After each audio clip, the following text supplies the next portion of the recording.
Hello दोस्तों, नमस्कार। आज हम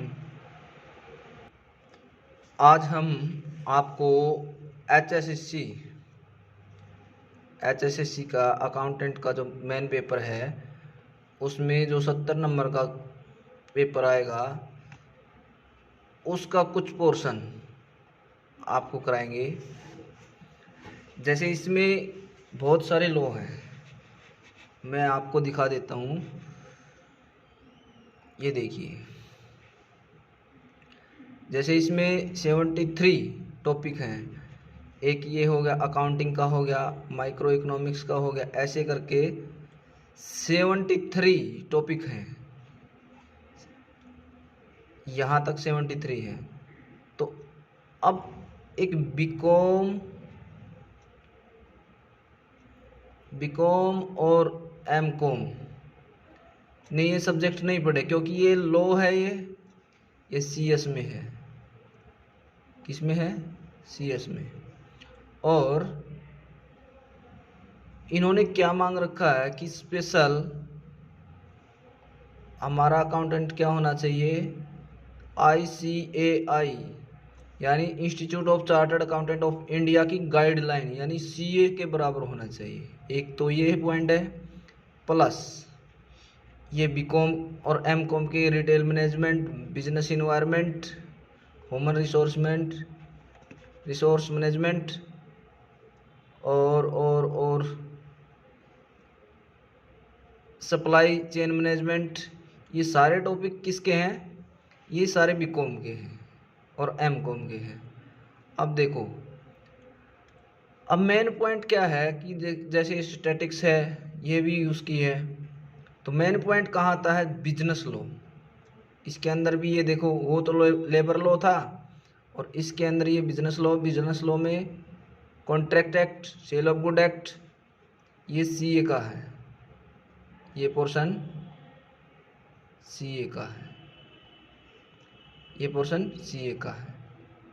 ये जो कंपनी लॉ है ये सीएस का है। किसका है? सीएस का। यानी लॉ के लिए सीएस और अकाउंटिंग के लिए सीए। ये भी देखो, इसमें भी इन्होंने क्या किया?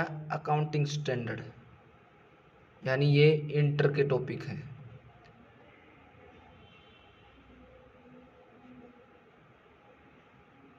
इंटर के सीए इंटर के टॉपिक हैं। और ई कॉमर्स ये फिर वही आ गया। अब इन्होंने 33 टॉपिक यानी 33 सब्जेक्ट दिए हैं। इकोनॉमिक्स का भी सब्जेक्ट दिया है, माइक्रो मैक्रो दोनों।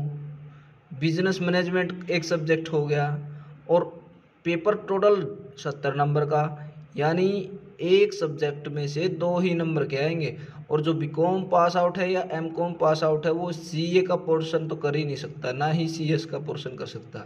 तो उनको एक बार इसके अंदर गो थ्रू होना पड़ेगा, तो इसकी तैयारी करनी पड़ेगी। सबसे पहली प्रॉब्लम है कि हमें मटेरियल ही नहीं मिल रहा। मैंने बहुत सारे यूट्यूब चैनल पे देखा, बहुत सारे साइट पे देखा कि ये मटेरियल मैच ही नहीं हो रहा, मटेरियल मिल ही नहीं रहा, सोर्स का ही नहीं पता चल रहा है कि कहाँ से। लेकिन जो प्रोफेशनल सीए प्लस सीएस अगर इनको टीच करता है तो वो इसको कवर अप कर देगा, उसको पता है सोर्स कहाँ मिले। और हमारे पास भी इसके सोर्स अवेलेबल हैं। हमने भी सीएस की जो स्टूडेंट हैं उनको टीचिंग कराते हैं, तो इसलिए मैं इसमें आपकी सहायता करूँगा। देखिए, जैसे ये सीए है, यानी हरियाणा गवर्नमेंट चाहती है कि आप अकाउंटेंट नहीं बनो, आप क्या पढ़ो? सुपर से भी ऊपर। सुपर से ऊपर कैसे? कि अकाउंटेंट भी हो, चार्टर्ड अकाउंटेंट के बराबर, और कंपनी सेक्रेटरी भी हो। कंपनी सेक्रेटरी,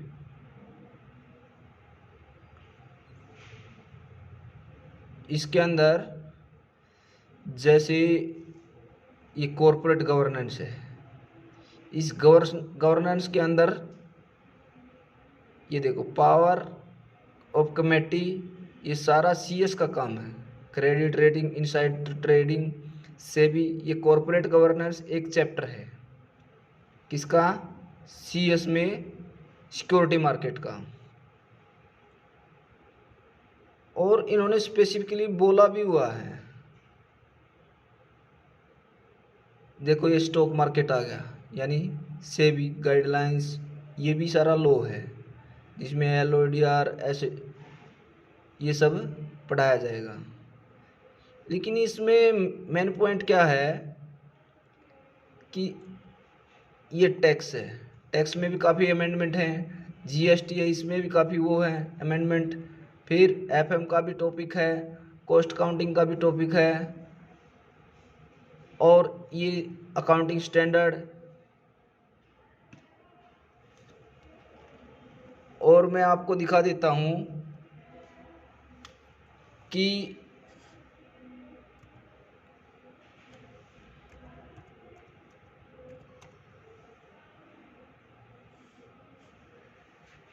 कंपनी सेक्रेटरी की भी रिक्वायरमेंट दे रखी है इन्होंने।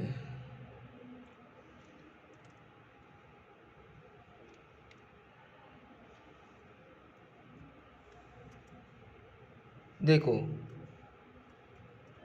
कंपनी सेक्रेटरी रोल, ये चाहते कि आप कंपनी सेक्रेटरी भी बनो कंपनी लॉ में। अब एक बीकॉम पास आउट अगर कोई बंदा 30 नंबर, यानी जैसे देखिए यहाँ पे ये 20 नंबर यानी 20%, ये 10%, 30 नंबर,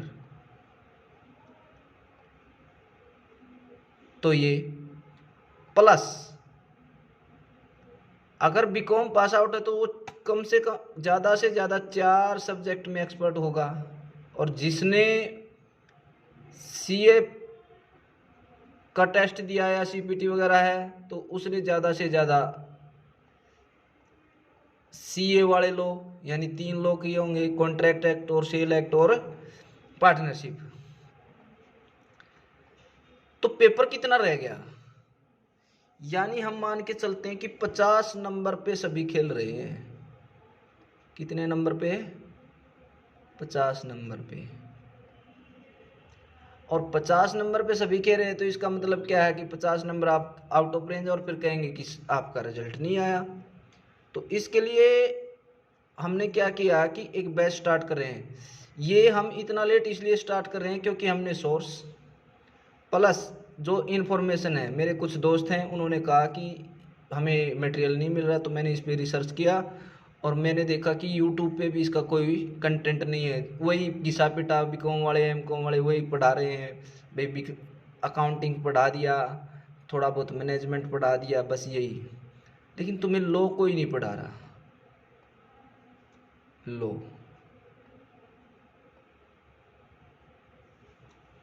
तो उस लॉ के लिए 2 लॉ हैं, लेबर लॉ और कॉमर्शियल लॉ और कंपनी लॉ, यानी टोटली जो लॉ का पोर्शन है वो वेरी हार्ड और कवर अप करता है आपका 70 में से 30 नंबर, और लॉ के हैं 40 नंबर विद टैक्स, 40 नंबर यानी 40%, 70 में से, और 15% से 20% रह गई आपकी अकाउंट। टोटल अकाउंट और ये मिला के आपका कवर कर रहा है 55% के आसपास, और 20% में बाकी थ्योरी रहेगी जो MCOM BCOM की, यानी एक बंदा सिक्योर नहीं है अभी भी। तो हम आपको क्या कराएंगे, एक बैच लेके आ रहे हैं। लेट इस कारण हुआ क्योंकि ये हमें पता नहीं था, हम तो सिर्फ CS के बच्चों को ही पढ़ाते थे, हमें नहीं पता था। तो और ये क्या है कि आगे जो भी अकाउंट का पेपर आएगा उसमें भी और वैलिड रहेगा, प्लस राजस्थान में CET का भी जो पेपर हुआ है उसका रिजल्ट आना है, तो राजस्थान में भी अकाउंटिंग की जो पोस्ट है उसमें भी ये वैलिड रहेगा, उसमें भी वैलिड रहेगा। तो इसलिए, और अभी तक कोई ऑफिशियल यानी हरियाणा गवर्नमेंट का एग्ज़ाम की डेट तब कंफर्म माना जब क्या आ जाए, एडमिट कार्ड आ जाए। क्या आ जाए, एडमिट कार्ड। अभी तो डेट अनाउंस कर रहे हैं, अभी एडमिट कार्ड का कोई वो ही नहीं है, यानी जुलाई में पेपर बता रहे हैं। मेरे को लगता है जुलाई में तो नहीं होगा, ये अगस्त या सितंबर में जाके होगा, क्योंकि अभी तो कॉलेज के एडमिशन शुरू होंगे, अभी एग्ज़ाम चल रहे हैं, यानी जून एग्ज़ाम में जाएगा, प्लस फिर कॉलेज स्टार्ट होंगे तो एडमिशन होंगे, तो उसमें ये मान के चलो कि अगस्त सितंबर में ये टेस्ट होगा। अगर इतना टाइम है तो हमारा अच्छे से हो जाएगा, और वरना कोशिश करने में क्या जाता, कुछ ना कुछ एक्स्ट्रा ही मिलेगा। तो इसलिए हम ये बैच स्टार्ट कर रहे हैं। इसमें मैं आपको जितने भी लॉ हैं, जैसे टैक्स है, जीएसटी है, लेबर लॉ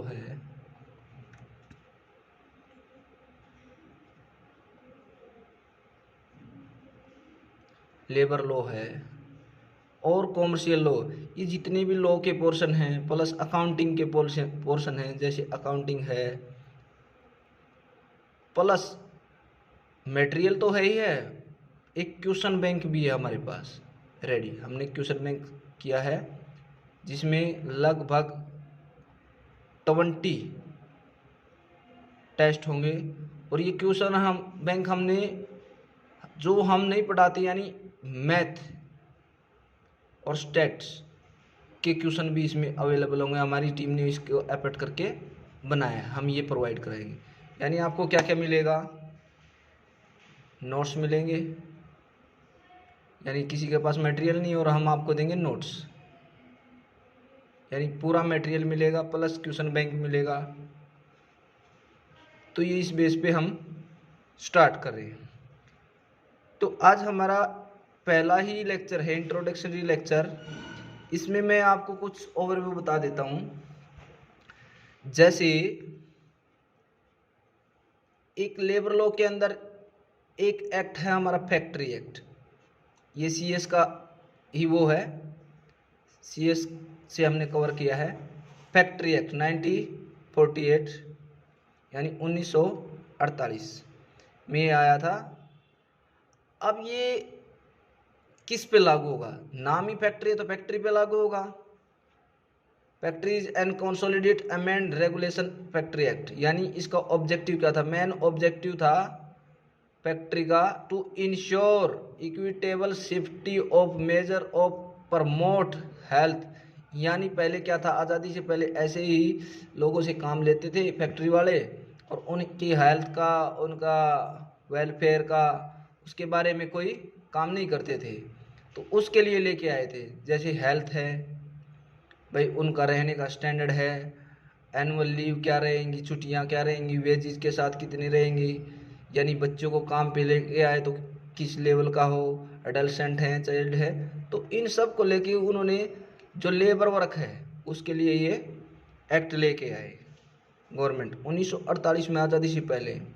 तो इसमें कुछ हम डीपली तो नहीं करेंगे, इसमें क्या है कि हम जो मेन पॉइंट है, जैसे अडल्ट है, अडल्ट मतलब जवान, यानी 18 साल का उसको अडल्ट माना गया, कितना, 18 ईयर। और अडल्सेंट आ सकता है ये क्वेश्चन, अडल्ट और अडल्सेंट को माना है 15 साल, कितना, 15 साल पूरे, और 18 साल से नीचे, किससे, क्योंकि 18 का होती है वो क्या हो जाएगा, अडल्ट हो जाएगा। ओके। फिर चाइल्ड का मतलब बच्चा, जो कि 15 साल का ना हुआ, 15 ईयर, जो कि 15 ईयर यानी 15 साल का जो नहीं हुआ उसको क्या बोलेंगे हम, चाइल्ड। ओके। जैसे ऐसे क्वेश्चन आएंगे, state whether following statement is true और false, section as per factory act 1948 यानी 1948 के अनुसार अडोलसेंट का मतलब क्या है कि एक आदमी, एक पर्सन वो एज कंप्लीट, जो कंप्लीट कर चुका 15 साल, एक बात तो ये हो गई, बट नॉट कंप्लीटेड 80 ईयर, अब देखो ये ट्रू है या फॉल्स, यानी फॉल्स है। क्यों है फॉल्स? क्योंकि यहाँ देखो कंप्लीटेड 80 ईयर नॉट कंप्लीट, यानी यहाँ क्या होना चाहिए 18 साल, हमने यही पढ़ा था इसमें। तो इस तरह से हमने क्वेश्चन निकालने पड़ेंगे, हमारे पास और कोई चारा नहीं है, टाइम है नहीं, हम जल्दी जल्दी इनको निकालेंगे। ठीक है, ओके। अब क्या है, अब जैसे फैक्ट्री, फैक्ट्री का मतलब क्या है? फैक्ट्री एक तो लाइटिंग से काम करने के लिए और एक विद लाइटिंग, दो डेफिनेशन दी हुई है इसमें। फैक्ट्री में इंक्लूडिंग प्रीमिस प्रिंसिपल।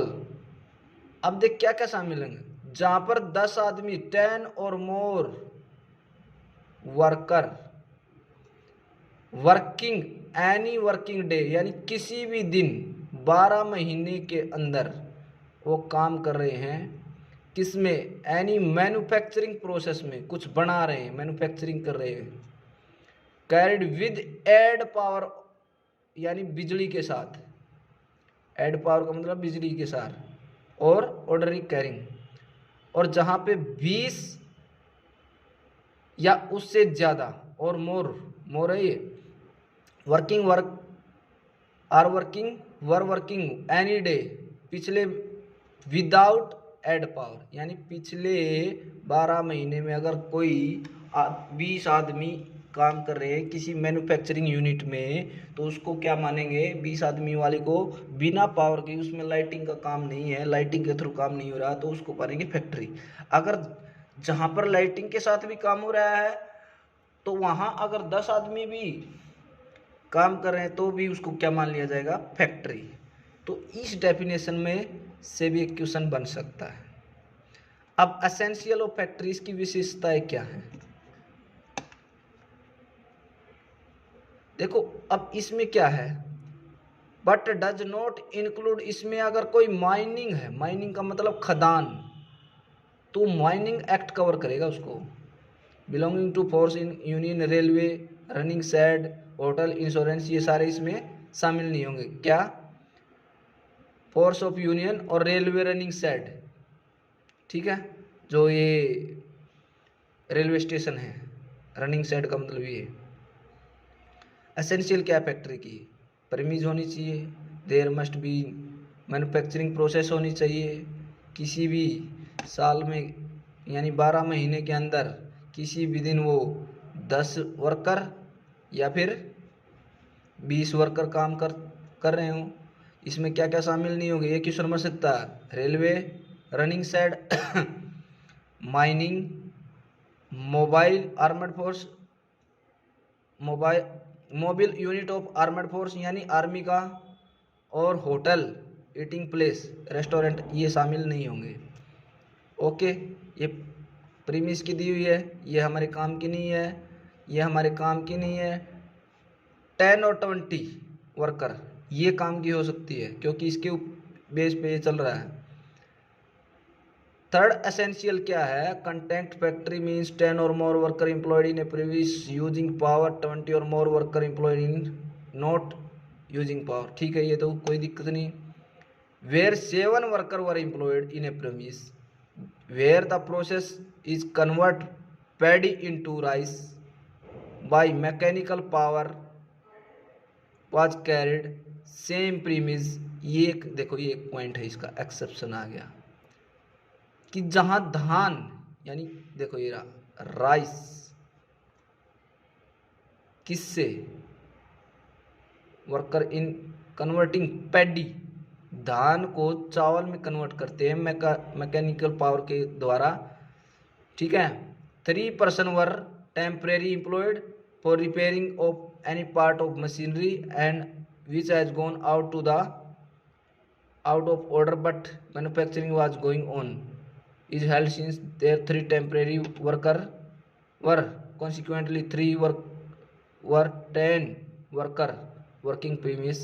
ये कह रहा 7 परमानेंट 3 टेम्परेरी हैं और वो इस तरह का काम कर रहे हैं, तो वो भी क्या मानी जाएगी? फैक्ट्री।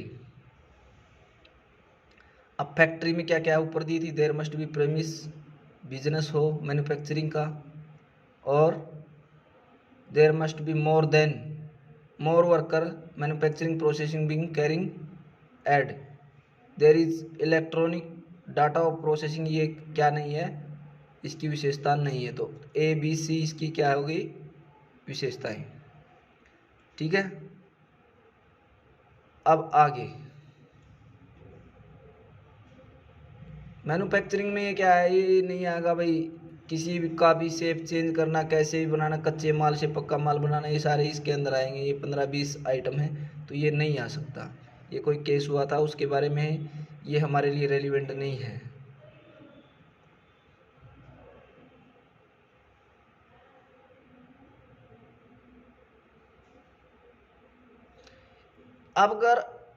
अब वर्कर किसको मानेंगे, अब देखो इसकी डेफिनेशन देख रखी है वर्कर की, ये भी आ सकता है। ये देखिए चाइल्ड हो गया, पावर हो गया, और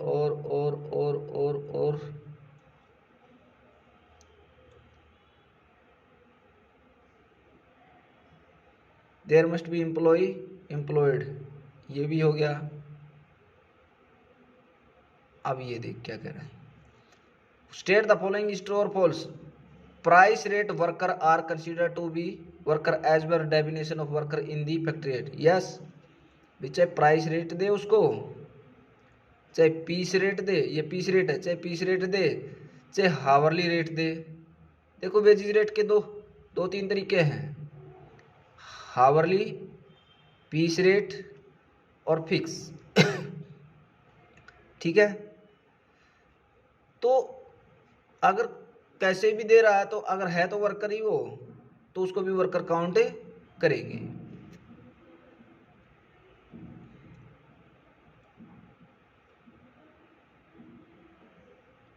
अब आगे the power enforcement of the act स्टेटरी, ये भी कुछ नहीं है, ये भी कुछ नहीं है इसमें। इंस्पेक्टिंग स्टाफ, हाँ ये देखो,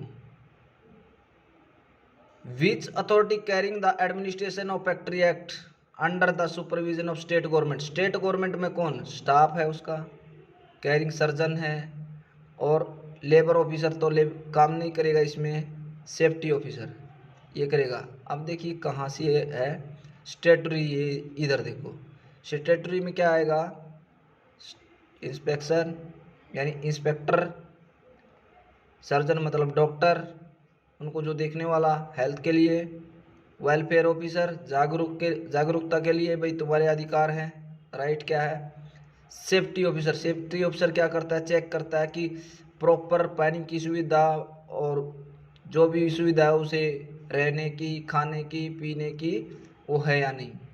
अब देखिए इनके काम बता दिए क्या क्या करेगा। देखो ये चीफ वो कर देगा, अपॉइंट कर देगा इसको स्टेट गवर्नमेंट। देखो डिस्ट्रिक्ट में एवरी डिस्ट्रिक्ट मजिस्ट्रेट क्या है, shall be an inspector of his district.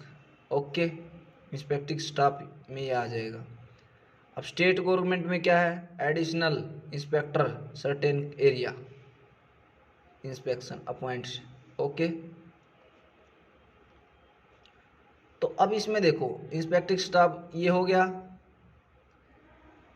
Certifying surgeon का मतलब क्या, मेडिकल की सुविधाएं, वो कहते ना ये देखो मेडिकल सुपरविजन करेगा। ये क्या करेगा, मेडिकल सुपरविजन, भाई वहाँ फर्स्ट एड है या नहीं है, तो ये सभी इसमें कोई डेंजर वो तो नहीं है, हजार्डस। तो वेलफेयर ऑफिसर, हाँ ये देखो भाई वेलफेयर ऑफिसर का क्या है कि जिस फैक्ट्री में 500 से ज़्यादा 500 या 500 से ज़्यादा वर्कर काम कर रहे हैं,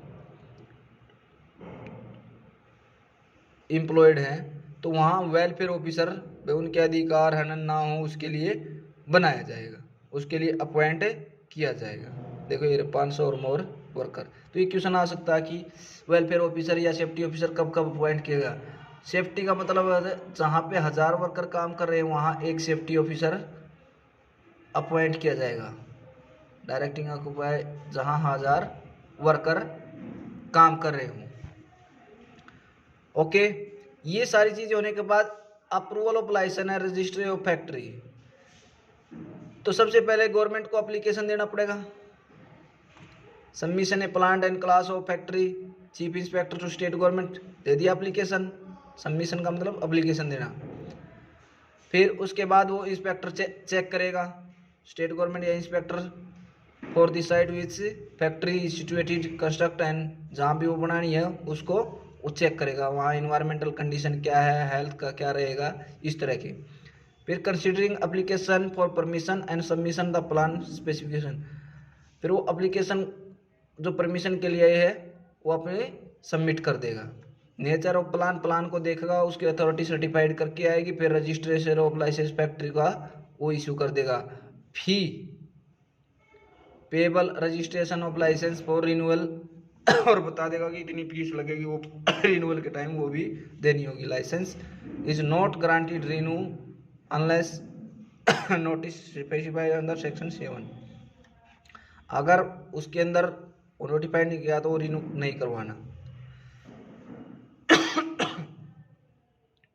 ओके, ऑटोमेटिक अप्रूवल, इसमें क्या है, अगर वो इंस्पेक्ट नहीं करता तो ऑटोमेटिक ये मान लिया जाएगा कि वो अप्रूवल हो गया। देख, if application made for approval construction extension of factory plant submit registered for the post state chief inspector और note reply within 3 month, अगर 3 महीना में उसने पूरी रिपोर्ट नहीं दी भाई क्या क्या कमी है वो लोकेशन करके, तो वो मान लिया जाएगा कि वो रजिस्टर्ड हो गई। 3 महीने।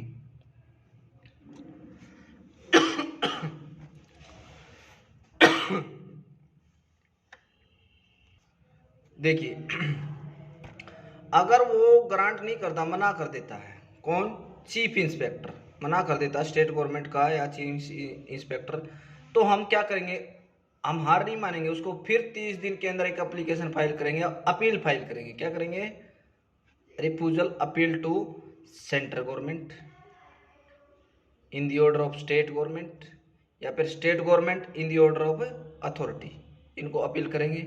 तो ये देखो इस तरह के क्वेश्चन आएंगे। What is the minimum member of required to factory mandatory appointment of safety officer, safety के लिए था क्या 1000, वेलफेयर ऑफिसर के लिए था 500, ठीक है।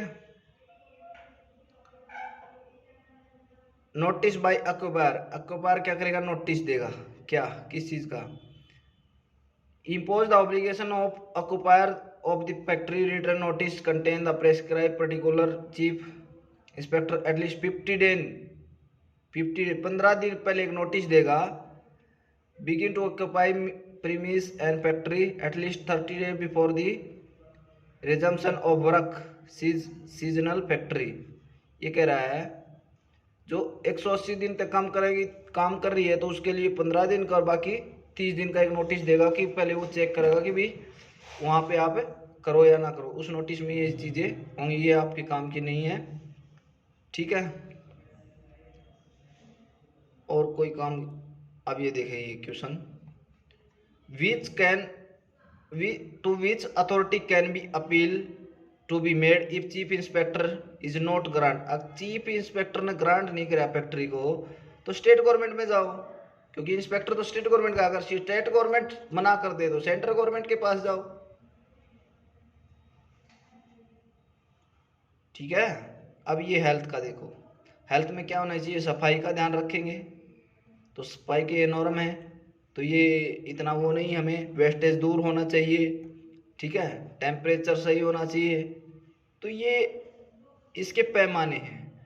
फिर आर्टिफिशियल ह्यूमिडिफिकेशन और ओवर क्राउडिंग, भीड़ भाड़ का एरिया ना होना, पता चला कि एक ही जगह पे 10-10 बंदे ठूस रखे हैं, ऐसे नहीं। फिर लाइटिंग की सुविधा होनी चाहिए फैक्ट्री के अंदर, लाइटिंग का मतलब क्या है वहाँ पर पंखे वगैरह, वाटर वगैरह, विंडो वगैरह, तो ये चीज़ें होनी चाहिए। ड्रिंकिंग वाटर होना चाहिए, ठीक है। अब देख, minimum space of to be allocated each worker of factory के हिसाब से कितना, 14.2 क्यूबिक मीटर। अब देखिए स्पेस वाला कहाँ क्राउडिंग में मिलेगा ये, तो ये इतना गहराई का नहीं आएगा, हमें क्या है ओवरव्यू ही करना है। तो ये क्वेश्चन आप वैसे नॉर्मल जैसे लिखते हो जीके में वैसे लिख सकते हो। ये सेफ्टी का है, सेफ्टी का मशीन, पंचिंग मशीन, मशीन का मतलब देख रेख, ग्रीस व्रीस सब कुछ होना चाहिए। Safety of measure of case work near machinery motion, ठीक है। एम्प्लॉयमेंट यंग पर्सन होने चाहिए, बूढ़े, ताकि डेंजर कम हो, खतरा कम हो। स्ट्राइकिंग गियर यानी मतलब उल्टे सीधे गियर भी होने चाहिए। स्ट्राइकिंग गियर का मतलब क्या है कि मशीन का अगर मान लिया कट ऑफ पावर का भी एक वो देना चाहिए device. Self acting machine automatic होनी चाहिए। कैचिंग न्यू मशीन अपडेटेड होनी चाहिए।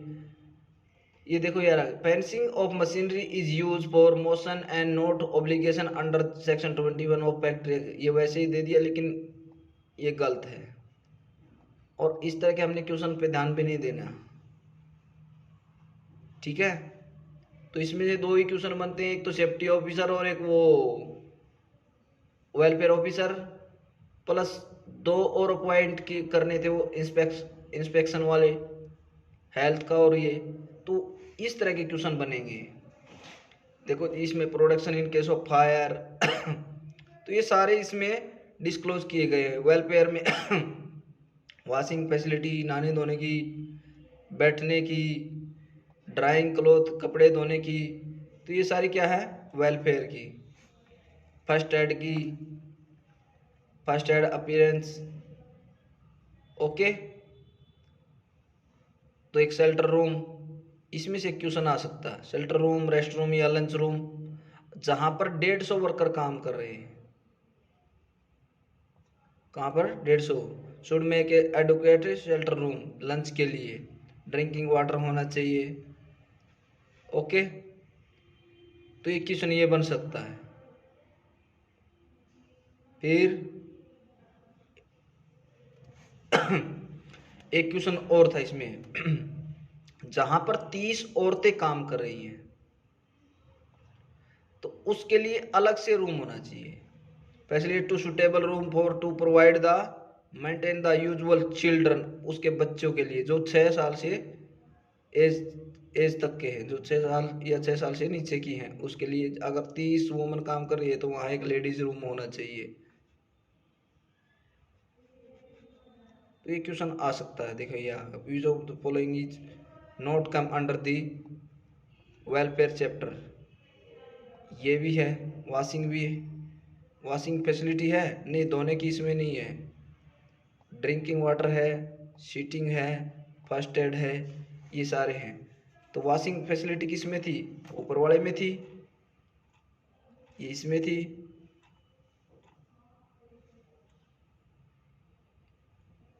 ये देखो, तो हमने ये अलग अलग निकालने हैं।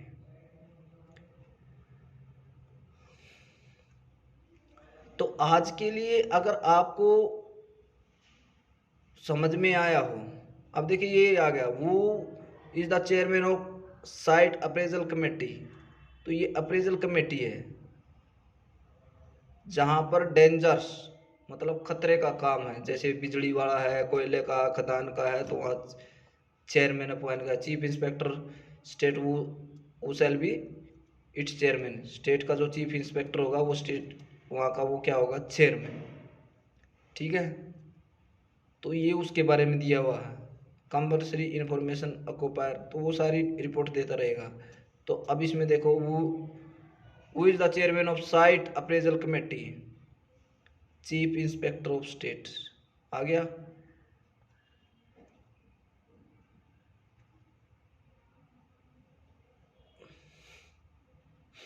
अब देखो भाई, मेन पॉइंट अब आता है फैक्ट्री का, यहां तक हो गया। अब वर्किंग हावर, इसमें से एक क्वेश्चन 100% हर एक उसमें बनता है एग्जाम में। Provision of working hour adult worker के लिए एक्सप्लेन कर रहा है। वीकली अगर सप्ताह काम करता है तो 48 आवर, देखो ये लिख रखा 48 घंटे, एक सप्ताह में 48 घंटे। Provided there shall be a holiday, be holiday for the whole of day and weekly shall be holiday first day of week. पहला दिन क्या होगा, हॉलीडे होगा, एंड हॉलीडे में भी substitute 3 days immediately before the first day, यानी 3 दिन के गैप में एक और छुट्टी और आनी चाहिए। तो मेन तो पॉइंट ये है 48 कहाँ दिया हुआ है, इसी में दिया हुआ है।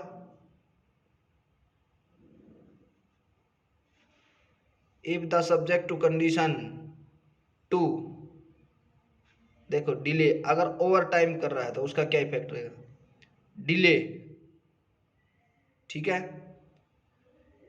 1 और 2, there shall be a holiday during the 10 days, अगर छुट्टी है तो the word no adult work shall be more than 10 days, 10 दिन लगातार काम करने, लगातार 10 दिन काम कर सकता है, उसके बीच में एक छुट्टी चाहिए। Without holiday volume type of day, weekly slowly no material of fact. तो ये किसमें, इंडस्ट्रियल डिस्प्यूट रिगार्डिंग में दिया हुआ है ये केस। यानी हम मोटा मोटी क्या कह सकते हैं कि 48 घंटे और एक आदमी लगातार काम कर रहा है, ओवर टाइम भी कर रहा है, तो उसको वो 10 दिन कर सकता है, उसके बाद तो एक छुट्टी मिलनी ही चाहिए। डेली हावर, डेली हावर कितना, 8, कहाँ लिखा हुआ है, देखो, whether a female shall not be required, male और female shall not be required to allow in a factory more than 9 hour, एक दिन में 9 घंटे।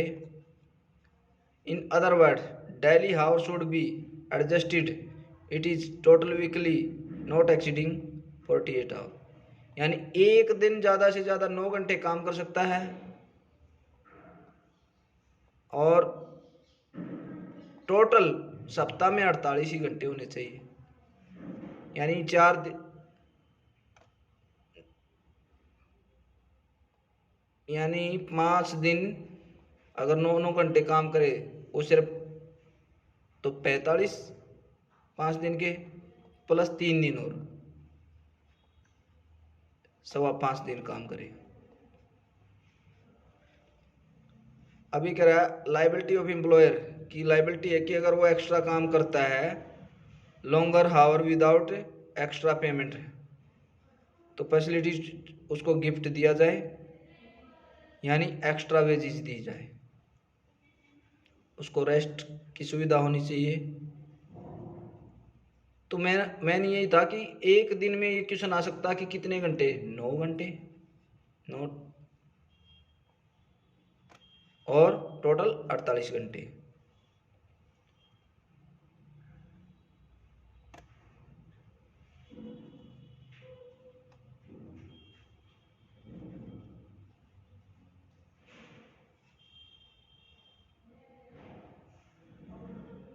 अब ये देखो, ये कह रहा है कि नाइट शिफ्ट होती है तो वो 24 घंटे काम लगातार कर सकता है, तो अलाउड है, लेकिन following day shall be deemed 24 beginning of the shift and hour of the work midnight occupied the previous day, ठीक है, इसमें तो कोई खास बात नहीं। अब ये देखिए क्वेश्चन इस तरह का है, maximum number of hour in a week, question आ गया इन ए वीक 48, यानी D answer. Extra wage is overtime, अगर 9 घंटे एक दिन में करता है, या फिर 18 घंटे, या फिर 48 घंटे एक सप्ताह में करता है, उससे ज़्यादा करता है तो वो क्या करेगा, डबल, देखो यार ट्वाइस रेट, डबल रेट से उसको क्या मिलेगी, वेज रेट मिलेगी, वेजेस मिलेगी, यानी 1 घंटा एक्स्ट्रा करा तो 2 घंटे के बराबर उसको सैलरी मिलेगी, वेजेस मिलेगी। ओके, ये क्वेश्चन भी आ सकता है कि एक्स्ट्रा ओवर टाइम कितना है, एक्स्ट्रा है डबल, कितना है, डबल वेज रेट।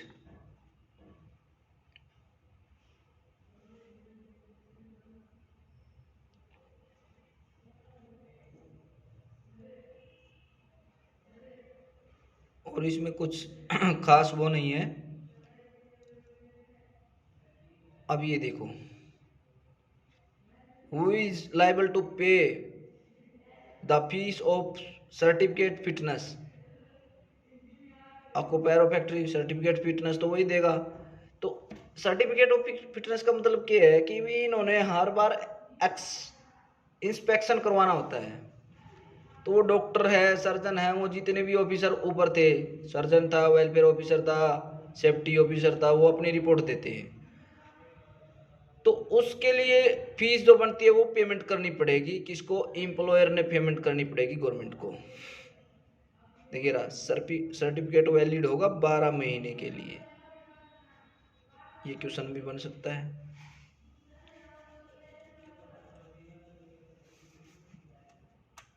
हाँ, अब देखो एक क्वेश्चन ये बहुत आता है। वर्किंग लेबर आवर हो गया, टाइम क्या है, चाइल्ड का 4.5 hour, not more than, child not employed permit to more than 4.5 घंटे से ज़्यादा उससे काम नहीं लेना, ये है। और नॉट परमिटेड ड्यूरिंग नाइट, और रात में उसको अलाउड नहीं है काम करना, वो सिर्फ 10 से 6 ही काम कर सकता है, 10 to 6। Period of limited to shift only, 2 shift के लिए वो काम कर सकता है, 4.5 की एक, 4.5 की एक। These shift are not overlaps, ये ओवरलैप्स ना करें। तो कह रहा है shift should not spread more than 5 hours, जो शिफ्ट है वो 5 घंटे से ज़्यादा की ना हो, जिसमें वो 4.5 घंटे काम करे और आधे घंटे का रेस्ट हो। तो ये चाइल्ड माइनर का आ सकता है question. No females child shall be required to allowed work in a factory between 8 बजे से 7 बजे तक, कोई भी फीमेल वर्कर काम नहीं करेगी। नो फीमेल चाइल्ड यानी कोई भी लड़की काम नहीं करेगी फैक्ट्री के अंदर, सेफ्टी के लिए बनाया है ये rule. If relays are change in frequently once, अब ये चाइल्ड लेबर कहाँ यूज होती है, जैसे बीड़ी रैपर वगैरह बनाते हैं ना फैक्ट्रियों में, वहाँ पे, क्योंकि बच्चों के हाथ मुलायम होते हैं और वो वहाँ पे ये लेबर रखते हैं। देखो ये आ गया, what is the maximum number of hour a child can be employed as per the factory act, 4.5 घंटे, ये हमारा आंसर है।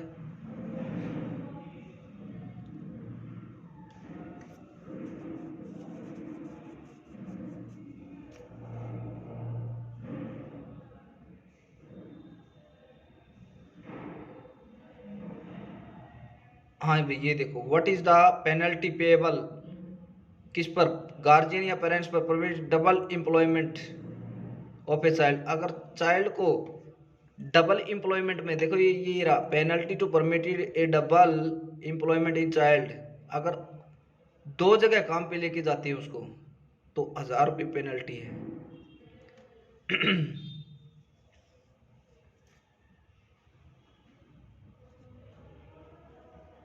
यानी दिन में यहाँ काम किया, शाम को कहीं और कर रहा है, तो ऐसा है तो उसको क्या देना पड़ेगा, फाइन देना पड़ेगा 1000 रुपये। ये रहा 1000 रुपये। अब देखो ये इसका मेन प्रारूप आ गया एक्ट का। एक्ट के अंदर देखो ये टॉपिक सारे कवर हैं जो हमने कवर कर लिए, ये शेड्यूल है, ऐसे ही बनता। देखो जैसे कोल में क्या क्या शामिल, पावर में क्या, जनरेटिंग इंडस्ट्रीज में क्या होगा, फर्टिलाइजर या खाद बीज के उसमें क्या होगा, सीमेंट की क्या होगा, तो ये सारे के ऊपर लागू होता है ये। देखो इनमें ये क्या शेड्यूल फर्स्ट मिलेगा, शायद फर्स्ट शेड्यूल की जो फैक्ट्रियां हैं जो हजारडस नेचर की, इन्वॉल्विंग हजारडस नेचर, तो उस पे यानी फैक्ट्री माइंस इन पे तो है, और शेड्यूल 1 में जो भी है तो ये क्वेश्चन भी बन सकता है, शेड्यूल 1 में जो है उस पे भी ये लागू होता है। तो शेड्यूल 1 में कितना है, 20 एंट्रियां हैं, ठीक है। अब शेड्यूल 3 में क्या दे रखा है, लिस्ट इज नॉट नोटिफिएबल डिजीज, कौन सी बीमारियां वो इसमें दे रखी हैं, बस चैप्टर कंप्लीट। तो इसमें हमारे लगभग 30 क्वेश्चन बने होंगे ज़्यादा से ज़्यादा, तो हर एक एक्ट में से ऐसे क्वेश्चन निकालने पड़ेंगे हमें। एक्ट में से क्वेश्चन निकालने पड़ेंगे। अगर इस तरह से करोगे तो आपका कंफर्म है कि 25 से 30 क्वेश्चन आपके नॉर्मल मिल जाएंगे, क्योंकि जो एसएससी ने जो सिलेबस दिया है काफ़ी वाइड है, तो हमें ओवरव्यू लेना है। और ऐसे अपनी एक नोटबुक लो और उस नोटबुक में ऐसे ही आप क्या बनाओ, नोट्स बनाओ। अगर आप को ये वीडियो पसंद आए तो लाइक, शेयर एंड सब्सक्राइब करना, प्लस अगर अच्छा प्यार दिखाओगे तो हम आपके लिए इससे भी अच्छी अच्छी वीडियो या फिर लाइव बैच भी स्टार्ट कर देंगे आपकी डिमांड पे। तो कमेंट भी करना है, लाइक भी, शेयर भी, सब्सक्राइबर भी, तो आपको मैक्सिमम बच्चों तक ये पहुंचाना है ताकि उनकी भी हेल्प हो सकता है। और हमारा यही है कि हम एक वीडियो डेली इसके ऊपर बनाएंगे, और आप कहोगे तो आपका सिलेबस कवर कराने की भी अगर जल्दी करना है तो उस हिसाब से हम अपना कंटेंट को बढ़ा देंगे और टाइम भी बढ़ा देंगे। प्लीज़ रिप्लाई और बहुत सारा प्यार देना। सभी को मेरी तरफ से बहुत बहुत शुभकामनाएं। ठीक है, तो आप अगर नोट्स चाहिए या बुक्स चाहिए तो आप हमारे यूट्यूब चैनल और टेलीग्राम चैनल से जुड़ जाइए। और बुक वगैरह और नोट्स वगैरह हमारी मार्केट में आने वाले हैं। तो हमारा चैनल है मिशन अकाउंटेंसी